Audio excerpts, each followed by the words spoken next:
Buenas tardes, compañeros. Mi nombre es Gloria Alcántara Martínez y estamos aquí, con el tema el sistema de nulidades administrativo fiscal en las leyes federales mexicanas.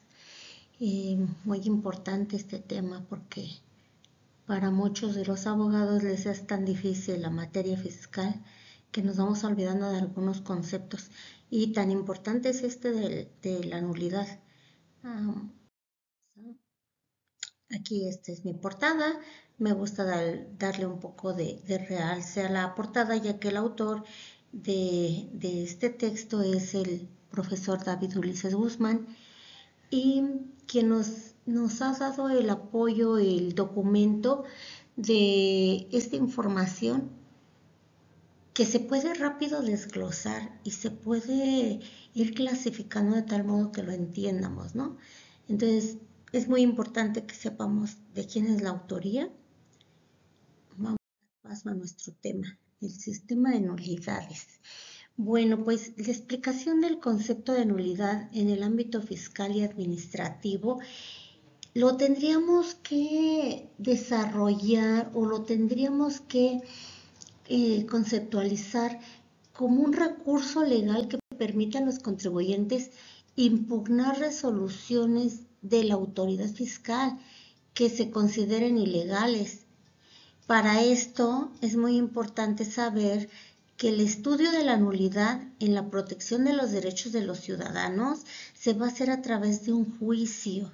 El juicio de la nulidad es un medio de defensa que se puede interponer ante el Tribunal Federal de Justicia Administrativa.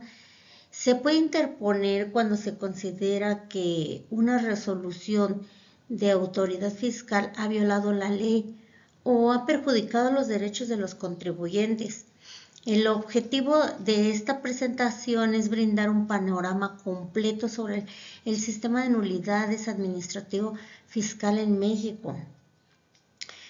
Cuando se pueda interponer un juicio de nulidad, si la autoridad determina primero que existe un crédito fiscal, después si niega la devolución de los impuestos o resuelve recursos administrativos, es así como se puede interponer algún juicio de nulidad.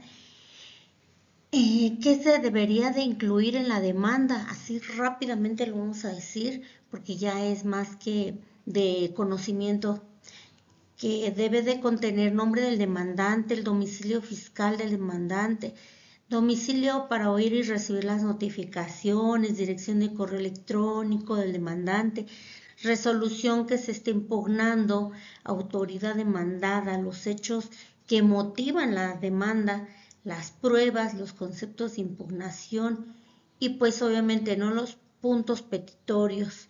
Todo esto pues bajo nuestra legislación. Siempre vamos a nosotros a tener bien en claro qué es el concepto de nulidad y anulabilidad. Claro está que el concepto de nulidad es una definición jurídica como la invalidez de un acto administrativo o fiscal, así como lo menciona este pequeño renglón tan cortito, es la nulidad siempre va a invalidar el acto administrativo, así, para entenderlo rápido. Ahora bien, el concepto de anulabilidad se genera por los vicios en el acto de la litis, y eso ya es dentro del acto o del litigio. Para Pérez, en el 2005, la nulidad absoluta no se extingue. Quiero decir, no se extingue con el transcurso del tiempo ni por el consentimiento de los afectados, ya que atenta contra el orden público y el interés general, mientras que Piña nos dice que la anulabilidad es la posibilidad legal de hacer cesar los efectos propios de un acto jurídico que se considere como defectuoso mediante el ejercicio de la acción procesal. Y es así bien estos dos autores que Pérez va a defender la nulidad, mientras que Piña va a defender la anulabilidad. ¿Por qué? Porque estos dos autores quieren defender que en uno no se extingue y que en el otro va a hacer cesar estos efectos, ¿no? Entonces sí espero que se entienda un poquito la diferencia entre una nulidad y una anulabilidad. Ahora bien, esta clasificación de nulidades se va a separar en dos, una en la absoluta y la otra es la relativa. La absoluta es porque estos actos administrativos carecen de validez desde su emisión y en cambio la nulidad relativa son actos administrativos que pueden ser corregidos o subsanados, ya que en su momento pues tienen errores o faltas o tienen carencias. Entonces, al tener estas carencias o este error, pueden ser corregidos o subsanados. Para esto se les va a dar un plazo para tener esa corrección. En cambio, la nulidad absoluta desde su inicio va a carecer de esta validez. Entonces es muy importante identificar cuál es la que ya sería una nulidad absoluta y cuál sería una nulidad relativa. Tendría que ver mucho con el tipo de acto administrativo en el que estamos analizando. Dentro del marco normativo siempre vamos a estar vigilando que esté dentro de esta ley que regula, ¿no?, la nulidad en México, y tendría que ser dentro del Código Fiscal de la Federación, la Ley Federal de Procedimiento Administrativo o la Ley Orgánica del Tribunal Federal de Justicia Administrativa. Esos son los más importantes. Depende del acto administrativo, es donde nos tendríamos que apoyar de otras legislaciones, pero las más importantes son estas. Este es nuestro marco normativo del que nos vamos a guiar y nos vamos a respaldar. Ahora bien, la eficacia del acto administrativo. Trompetit nos propone como un siguiente orden de estudio para este acto administrativo, ya que siguiendo este orden podríamos identificar la eficacia, ¿no?, del acto administrativo.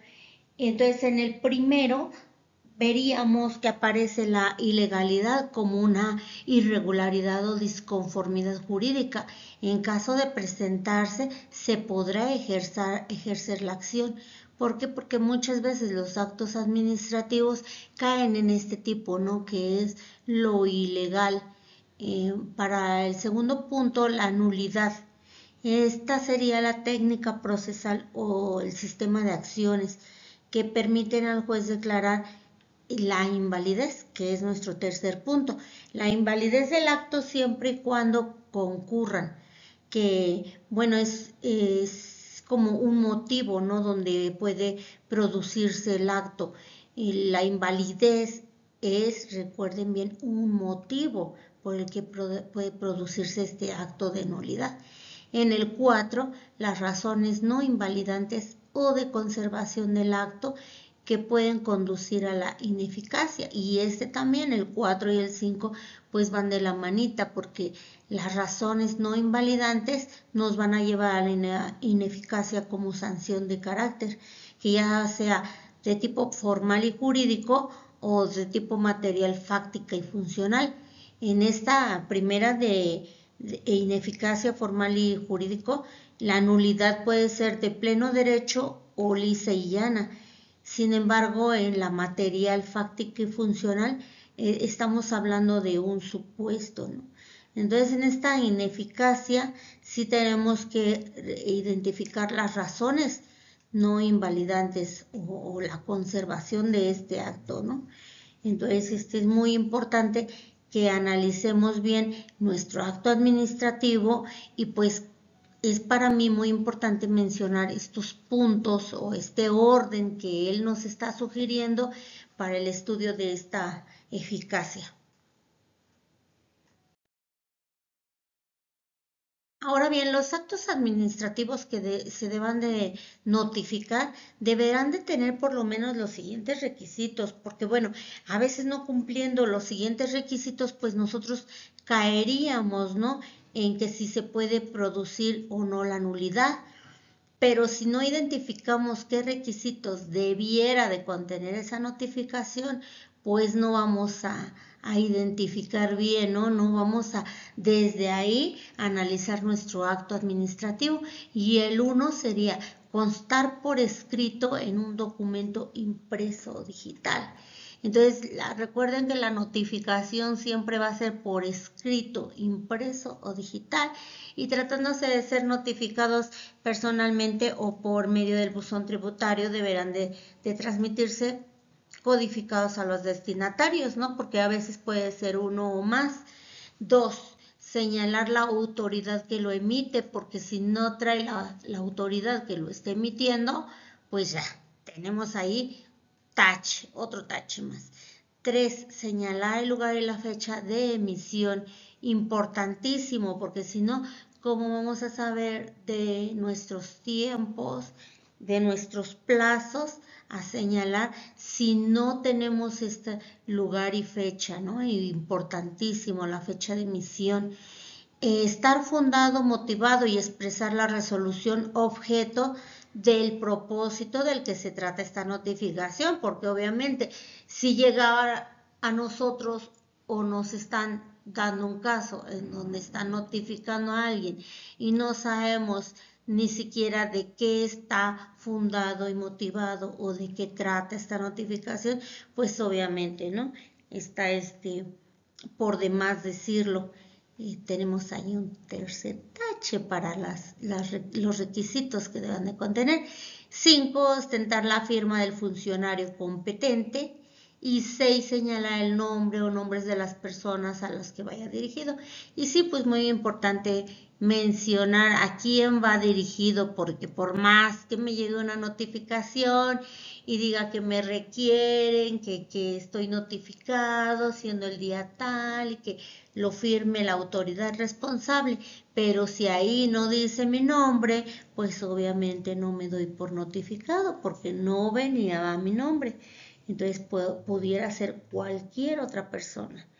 Entonces es muy importante que revisemos que al notificar contenga estos siguientes requisitos. Y pues vamos a pasar al siguiente. Los vicios, porque hablábamos de la anulabilidad. Que la anulabilidad pues se va a dar por los vicios del acto administrativo. Pero ¿cómo voy a saber si caigo en estos vicios? Pues muy importante identificar los siguientes, son bastantes, ¿no? Un poco complicado aprendérselo de memoria, pero pues si pudiéramos tenerlo ahí en los apuntes más importantes, que esto no se nos olvidara, que esto no se nos pasara, es sí bien importante, son más de 10, entonces tener la anotación ahí siempre presente de cuáles serían los vicios. Entonces vamos a empezar con el primero. La sobrecompetencia o incompetencia del órgano que emite el acto administrativo competente, ¿no? Ser precisos en qué autoridad o qué acto administrativo competente es del que se trata. Ser muy precisos, ver la incompetencia o la sobrecompetencia, ¿no? Porque si no estamos nosotros teniendo claro, pues lo vamos a aceptar y vamos a desconocer si es incompetente y nosotros mismos vamos a caer en ese error. B. El objeto del acto administrativo debe de ser congruente con sus facultades y describirse no en una forma específica. ¿Por qué? Porque debe de ser el objeto determinado por la ley, ¿ok? En la C, el fin del acto administrativo debe ser público. D, el acto administrativo debe de ser escrito y firmado. En la E, inciso E, la motivación y la fundamentación, que ya hace rato comentábamos también dentro de los requisitos, Muy importante motivación y fundamentación. Y para los vicios, pues es muy importante. F, el debido proceso. Debido proceso, esto lo hemos escuchado muchas veces y es porque en todos los actos administrativos, constitucionalmente, tenemos derecho a un debido proceso. Entonces, el vicio aquí del acto administrativo a llevar debe de ser bien revisado y que tenga un debido proceso. Inciso G, el libre de error respecto a la finalidad del acto. Inciso H, sin dolo y sin violencia, porque cuántas veces hemos visto que dentro de este vicio dicen, bueno, vamos a notificarlo, pero previamente ya había habido violencia, ya había habido todo el dolo de lastimar a esa persona. Entonces, vamos a dar al paso siguiente, inciso I, referir la oficina para consulta, porque bueno, puede ser alguien ya notificado sobre un acto administrativo, pero si no conocemos, no viene referida la oficina a la cual puedo consultar, ¿cómo voy a conocer de este acto administrativo? Entonces el vicio de conocer o de referir la oficina para consulta es muy importante.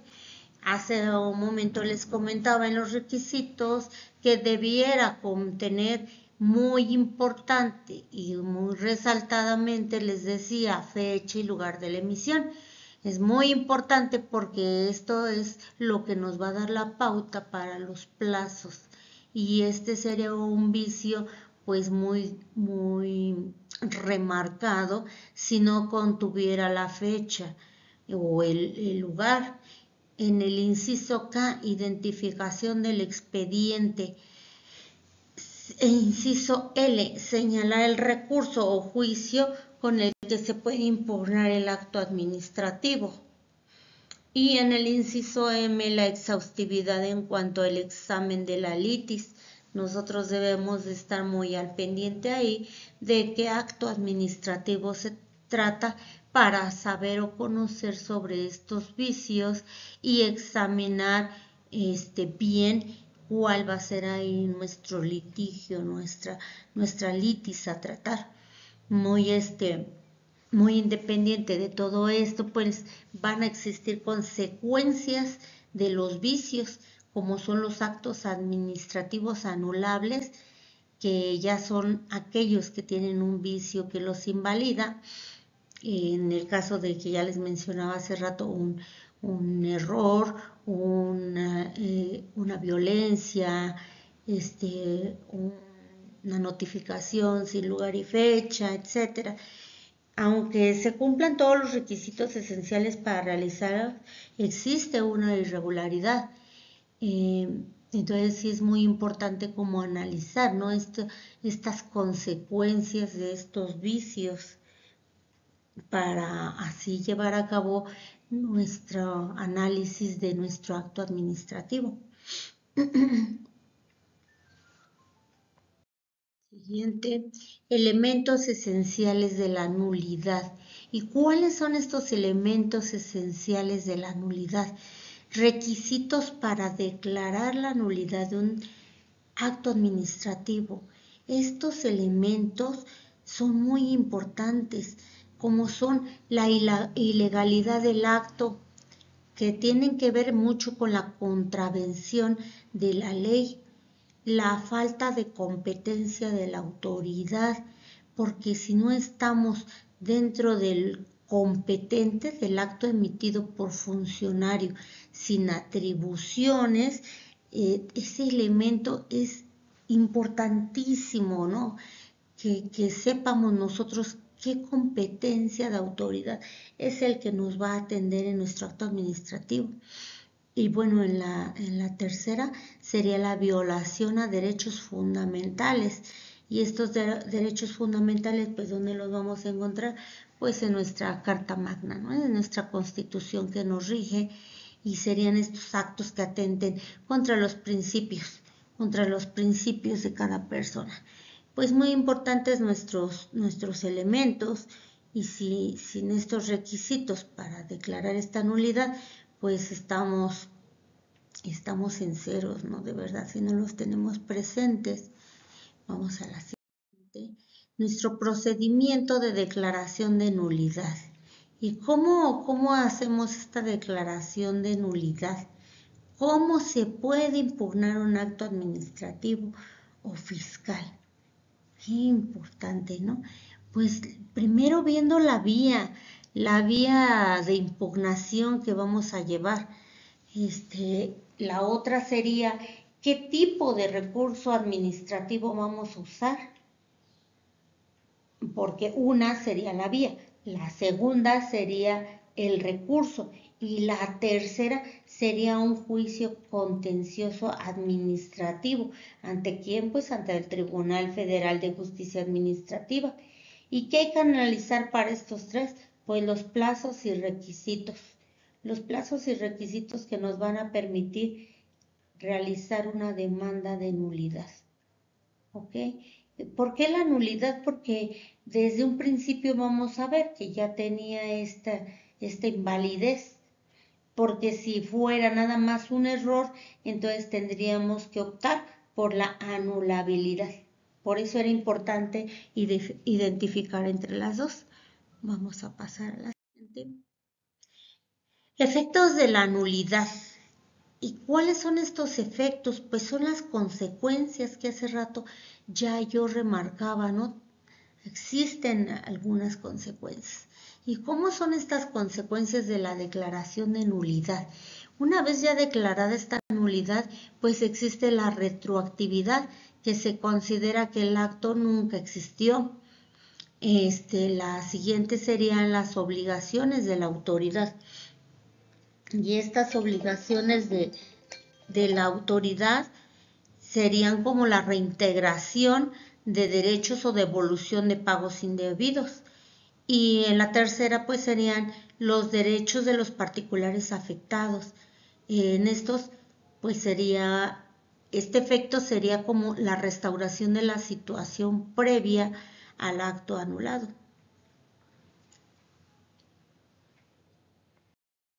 En la siguiente vamos a analizar un poquito así, muy importante, la jurisprudencia relevante, que serían qué casos emblemáticos han declarado la nulidad de actos administrativos o fiscales. Entonces, cuando nosotros nos encontramos en un caso de nulidad, siempre es importante analizar qué casos emblemáticos nos pueden ayudar a nosotros en nuestra demanda de nulidad. Estas interpretaciones de los tribunales sobre la aplicación de la nulidad pues nos van a dar el apoyo y el soporte dentro de nuestra demanda, porque van a tener el impacto de una jurisprudencia, ya que esta es la que ha llevado la evolución del derecho administrativo y fiscal. Esta es la que nos va a llevar de la mano y nos va a ayudar junto con el juez pues a analizar en qué nos estamos apoyando. Es nuestro apoyo de guía. Entonces es muy importante hacer esta interpretación para que cause este impacto, ¿no? La siguiente. Bueno, conclusiones. Conclusiones, ¿para qué nos sirve la nulidad? ¿Para qué este sistema de nulidades? Pues el sistema de nulidades administrativo y fiscal es fundamental para garantizar la legalidad de los actos administrativos y proteger los derechos de los ciudadanos. La correcta aplicación de la nulidad permite corregir actos ilegales, garantizando la seguridad jurídica en el ámbito fiscal y administrativo, porque con esto nos va a permitir que los contribuyentes puedan impugnar actos de estas autoridades fiscales. Obviamente no lo mencionaba al principio, ¿ante quién? Ante el Tribunal Federal de Justicia Administrativa. ¿Con qué objetivo? Pues con el objetivo de impugnar estos actos administrativos de las autoridades fiscales que violan la ley. Ahora, existen retos muy importantes como la falta de uniformidad en la interpretación de la norma y la corrupción en estos procedimientos de nulidad. La jurisprudencia es la clave para definir los alcances de la nulidad y su impacto, y es necesario fortalecer este marco normativo para evitar estos abusos, ¿no? Y garantizar mejor esta aplicación del sistema. ¿Quién lo puede tramitar? Pues lo pueden tramitar los contribuyentes afectados por las resoluciones de estas autoridades fiscales federales. Lo pueden tramitar por escrito ante la sala regional competente. ¿Qué necesitan? Y resumiendo, ¿no? Todo el tema, toda la exposición. ¿Qué necesitamos? Pues el nombre, el domicilio fiscal, la resolución que estamos impugnando, la autoridad demandada, los hechos que motivan la demanda, las pruebas, los puntos petitorios. ¿Quién nos va a resolver esto? Los va a resolver el magistrado instructor, la sala regional, el pleno o sección del Tribunal Federal de Justicia Administrativa. Esto es tan importante, así resumiendo todo el tema, porque cuando la nulidad se produce es porque carecen de requisitos, ¿no? De forma o de fondo, así como lo marca la ley. Y pues estas autoridades también pueden impugnar resoluciones dictadas en un juicio de nulidad a través de un recurso de revisión, porque puede ser que a lo mejor nuestro cliente no puede decir, estoy presentando este escrito precisamente porque me veo afectado, ¿no? Contra una autoridad fiscal. Sí, pero hay que ver todo el proceso y el procedimiento y ver si realmente tiene razón en ese proceso de nulidad, porque si no la autoridad también nos puede impugnar esta resolución y ¿qué va a solicitar? Pues nos va a solicitar un recurso de revisión. Entonces ahí sí tenemos nosotros desde un principio revisar todos los supuestos, toda la materia que tengamos y darle un análisis, que esto lo hablábamos dentro del tema, analizar bien siempre el por qué tenemos ese tipo de resolución. Si no analizamos nuestra litis, va a ser un trabajo tirado a la basura. Cuando nos interpongan ese recurso de revisión, nuestro trabajo va a ir a la basura si no examinamos siempre nuestra litis. Y pues bueno, compañeros, espero que no haya sido muy enredoso mi tema. Quise como ser muy explícita y muy cortita en separar siempre el concepto de nulidad y el de anulabilidad, en identificar principalmente los requisitos, los elementos, las consecuencias. Y al último en mis conclusiones pues quise abordar de manera general por qué, para qué y qué es lo que necesitamos, ¿no? Entonces sí, muy importante conocer y reconocer bien qué es esto de la nulabilidad, nulidad y anulabilidad, porque no es lo mismo. Entonces, en este procedimiento de nulidad, tenerlo bien claro, ¿no? Que va a ser con una demanda, pero que tenemos que conocer bien nuestra litis. Bueno, por mi parte es todo. Les agradezco su atención. Espero que mi material sea de mucha ayuda y de mucha contribución. Gracias.